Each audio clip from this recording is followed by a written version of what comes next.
E learning point classes में आप सभी का हार्दिक स्वागत है। अभिनंदन। प्रिय छात्र छात्रों, आज हम कक्षा 4 की हिंदी का अध्याय दूसरा पढ़ेंगे, कृष्ण की बाल लीला के बारे में। कृष्ण भगवान ने जब छोटे थे उन्होंने जीवन में कौन कौन सी लीला की, कौन कौन से कर्तव्य बताए, उनके बारे में आज हम पढ़ाई कर रहे हैं। वीडियो को शुरू करने से पहले वीडियो को लाइक और शेयर अवश्य कीजिए। अब कृष्ण की जो लीला है सबसे अलग अलग बहुत सारी लीला, जिसमें पहली लीला है कि कृष्ण की बाल लीला, जिसे प्रेम, शक्ति और शिक्षा की लीला थी। जैसे प्राचीन भारतीय संस्कृति में भगवान कृष्ण की बाल लीला अत्यंत रोचक और प्रेरणादायक मानी जाती है। कृष्ण का जन्म मथुरा के कारागार में हुआ था, लेकिन कंस के भय यानी डर से उनके पिता वासुदेव उन्हें रात के अंधकार में गोकुल ले गए, जहाँ उनका लालन पालन नंद और यशोदा ने किया। गोकुल में रहते हुए कृष्ण ने अनेक अद्भुत बाल लीलाएं की। उन्होंने गांव के लोगों को प्रसन्न किया, दुष्टों का शार किया। दुष्ट यानी राक्षस, शार यानी मारना। अब आती दूसरी लीला माखन चोरी, कृष्ण की नटखट लीला। ये उनकी जो कृष्ण भगवान की जो आदत थी कि माखन चोरना, कृष्ण भगवान को यानी कि दही सबसे अच्छा लगता था। तो कृष्ण को बचपन से ही माखन बहुत प्रिय था यानी पसंद था। माँ यशोदा और गोकुल की गोपियाँ जब मटकों में माखन भरकर रखती तो कृष्ण अपने शकाओं का मतलब होता दोस्त के साथ मिलकर उसे चुरा लेते। कई बार गोपियाँ उन्हें पकड़ने की कोशिश करती थी, लेकिन कृष्ण इतनी चतुराई का मतलब होता होशियार से भाग जाते थे कि उन्हें पकड़ना मुश्किल हो जाता। एक दिन यशोदा ने स्वयं उसे माखन चोरी करते हुए पकड़ लिया। दंड स्वरूप उसे, या दंड को मतलब सजा दी। उन्हें उखल से बांध दिया। उखल का मतलब एक बांस का होता डंडा, से उनसे बांध। इसी दौरान उन्होंने खेल खेल में एक यमलार्जुन इसमें दीर्घ संधि यमल प्लस अर्जुन नामक वृक्षों से गिरा दिया, जिससे उनमें बंधे दो देवताओं का मुक्ति मिली। ये घटना गांव भर में चर्चित हो गई। सभी कृष्ण की इस अलौकिक में अप्रत्यय उपसर्ग का प्लस लौकिक हो जाएगा, और लौकिक में भी इक प्रत्यय अ प्लस लोक प्लस इक हो जाएगा। ठीक है, हो गई थी। अब कालिया नाग पर विजय यानी निडरता की मिसाल। अब उन्हें लीला नंबर और अलग बाल लीला की। गोकुल के समय यमुना नदी में कालिया नामक एक भयंकर नाग का मतलब होता सांप, सर्प रहता था, जिसमें नदी का जल विशुद्ध एवं विषैला हो गया। विषैला का मतलब जहरीला हो गया, यानी वो कालिया नाग यमुना नदी में रहता था, जिसके कारण पानी अशुद्ध और जहरीला हो गया था। गांव के लोग इस जल को पीने से डरते थे। पूरे गांव के लोग डरते थे और उनके पशु भी इससे बीमार पड़ जाते थे। अगर जो पानी पीता था यमुना नदी का तो बीमार हो जाते। एक दिन कृष्ण खेलते खेलते यमुना नदी में कूद गए और कालिया नाग से युद्ध किया। अपनी अपार शक्ति से उन्होंने कालिया के फन पर नृत्य किया, जिससे वे अत्यधिक पीड़ा से कर्रा उठे। यानी कि कृष्ण भगवान नदी में कूद के कालिया नाग से युद्ध होने लगा। युद्ध होते होते कालिया नाग घबरा गया और उसके दर्द से वो कर्रा उठे थे। अंततः कृष्ण की शरण में आ गए और फिर कालिया नाग ने हार स्वीकार कर ली और कृष्ण ने अपने आदेश दिया कि यमुना नदी छोड़कर चला जाए, और उसने आदेश दिया कि आपको यमुना नदी छोड़। इस प्रकार कृष्ण ने गोकुल वासियों को उसे भैया वह संकट से मुक्त किया और यमुना नदी को पुनः शुद्ध हो गया। और जैसे काले नाग उस नदी को छोड़ के बच गया था और वह पानी भी शुद्ध, यमुना नदी का पानी भी शुद्ध हो गया। अगली लीला गोवर्धन पर्वत उठाकर गोकुल की रक्षा की। अब उन्होंने एक और बाल लीला की, गोवर्धन पर्वत पौराणिक। अब एक इसमें एक प्रत्यय पुराण प्लस एक प्रत्यय। मान्यता अनुसार एक बार गोकुलवासियों ने इंद्रदेव को खुश करने के लिए यज्ञ करने का निश्चय किया। यानी कि गोकुलवासियों ने इंद्रदेव को खुश करने के लिए एक यज्ञ किया था, लेकिन कृष्ण ने उन्हें समझाया कि हमें प्रकृति की पूजा करनी चाहिए। यानी कि गोकुलवासी तो चाहते थे इंद्रदेव को खुश करेंगे, और कृष्ण भगवान चाहते थे कि हमें प्रकृति को खुश करना चाहिए, जिससे प्रकृति की पूजा करनी चाहिए, क्योंकि वह हमें जीवन प्रदान करते। उनकी बात मानकर गांव वालों ने इंद्र के यज्ञ को छोड़कर गोवर्धन पर्वत की पूजा की। इस बात यानी कि कृष्ण भगवान की बात मान ली, इंद्रदेव नाराज हो गए और क्रोधित होकर इंद्रदेव ने गोकुल पर मूसलाधार बारिश कर दी, यानी कि नाराज हो गए। तब कृष्ण ने अपनी छोटी सी अंगुली पर गोवर्धन पर्वत को उठाकर सभी गोकुलवासियों पशु का आशीर्वाद, और कृष्ण भगवान ने गोवर्धन पर्वत को अपनी अंगुली पर उठा लिया। 7 दिन तक लगातार वर्षा चली, 7 दिन तक वर्षा चली, लेकिन कृष्ण ने अपने दिव्य शक्ति से सभी को सुरक्षित रखा।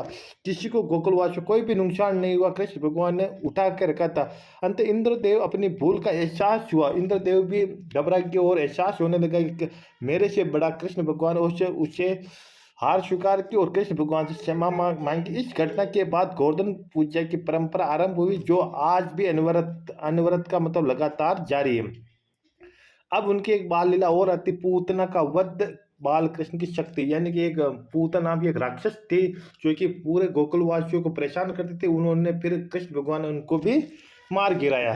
अब पूतना, जब कंस ने बालक कृष्ण को मारने के लिए पूतन नामक एक आते राक्षसी गोकुल भेजा, यानी कृष्ण कंस था, राजा कंस था, तो उसको मारने के लिए पूतना एक नामक की एक राक्षसी थी जो उनको भेजा था। वह सुंदर स्त्री का रूप धारण करके आई और कृष्ण को अपना विषैला, विषैला का मतलब जहरीला दूध पिलाने लगी, लेकिन कृष्ण ने उसकी चाल समझ लिया, उसके प्राण हर लिए। प्राण हरने का मतलब उसको होता है उसको मार लिया, पूतना का मार। इस प्रकार उन्हें अपने बाल्यकाल में दुष्ट का मतलब होता है राक्षस, शार का मतलब मारना, लीला प्रारंभ कर दी। पूतना के वध के बाद गोकुलवासियों में खुशी यानी प्रसन्न हो के लहर दौड़ गई, सभी पूरे गोकुलवासी दौड़ गए और सभी को कृष्ण की शक्ति पर और भी अधिक विश्वास हो गया।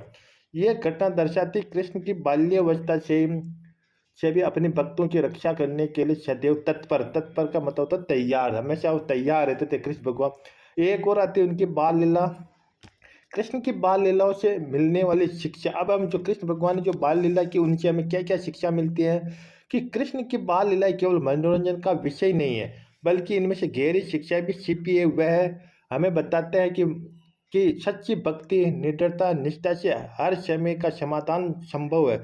उन्होंने अपने बाल्य काल में अन्याय के विरुद्ध अन्य संघर्ष किया। अन्याय का होता है अन्य प्लस अन्य, अन्य प्लस अन्य, अन्य प्लस आय होता है, लोक कल्याण के लिए किए। इनकी लीलाएं हमें सिखाती है कि नट खटपन और चतुराई के साथ साथ अच्छा और न्याय का साथ भी देना आवश्यक है। उनकी गोवर्धन लीला हमें प्रकृति के संरक्षण की सीख देती है और कालिया नाग के वध, वध का मतलब मारने से यह संदेश मिलता है कि बुराई कितनी भी शक्तिशाली क्यों न हो, अंत में सत्य की ही जीत होती है। पूतना वध, वध यानी मारना की घटना यह बताती है कि छल कपट से किए गए प्रयास कभी सफल नहीं होते। माखन चोरी की लीला हमें ये प्रेम, स्नेह, आनंद का महत्व समझाती है। इस प्रकार कृष्ण का बाल्यकाल केवल एक कथा नहीं, बल्कि धर्म, प्रेम, नटखटपन और मानवता की सीख से भरा हुआ है।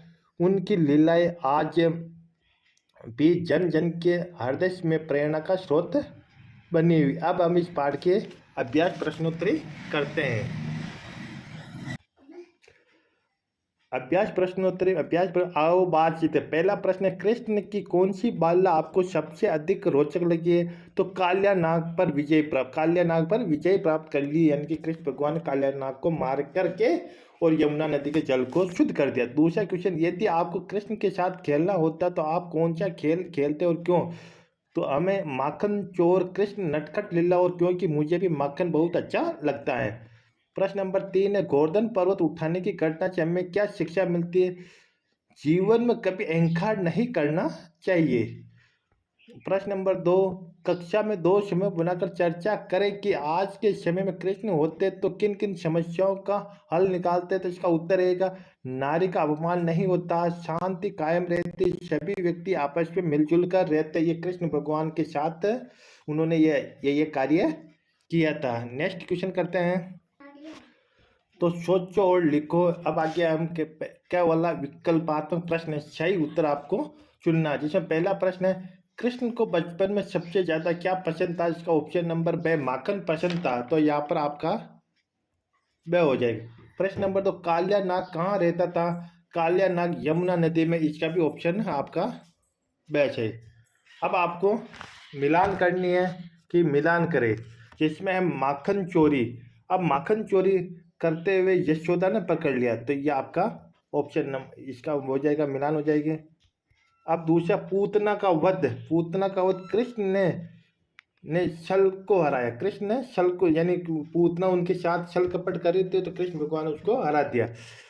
अब आगे देखते हैं हम कि काल्या नाग यमुना का काल्या नाग मरने का यमुना का जल शुद्ध हो गया था।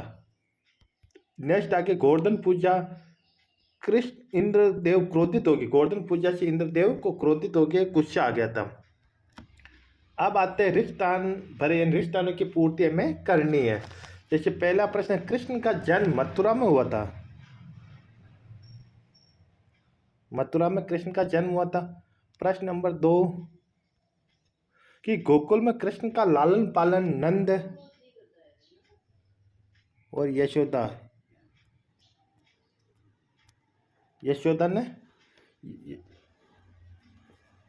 ने किया था। यशोदा। प्रश्न नंबर 3, कालिया नाग के कारण यमुना नदी, तो यमुना नदी का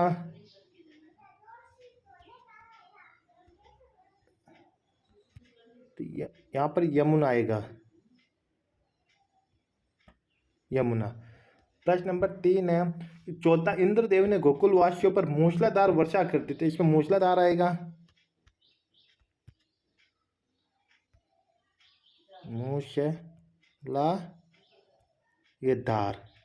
ठीक है। इसी तरह से ये वीडियो में तो बहुत अच्छा एक प्रेरणादायक कहानी थी जो महाभारत के समय की थी। कृष्ण भगवान ने अपने छोटी सी उम्र में अनेक बाल लीलाएं की, और वह बाल लीलाएं आज भी हम करते हैं। जैसे कि अभी कृष्ण जन्माष्टमी आई, उस पर अपने कृष्ण जो मटकी फोड़ प्रतियोगिता आयोजित की, तरह तरह के अभी भी वर्तमान में इनके बाल लीलाओं के कार्यक्रम होते हैं। वीडियो को लाइक और शेयर अवश्य कीजिए। कक्षा जो 4 था, 4 का पूछा। ठीक है, थैंक यू।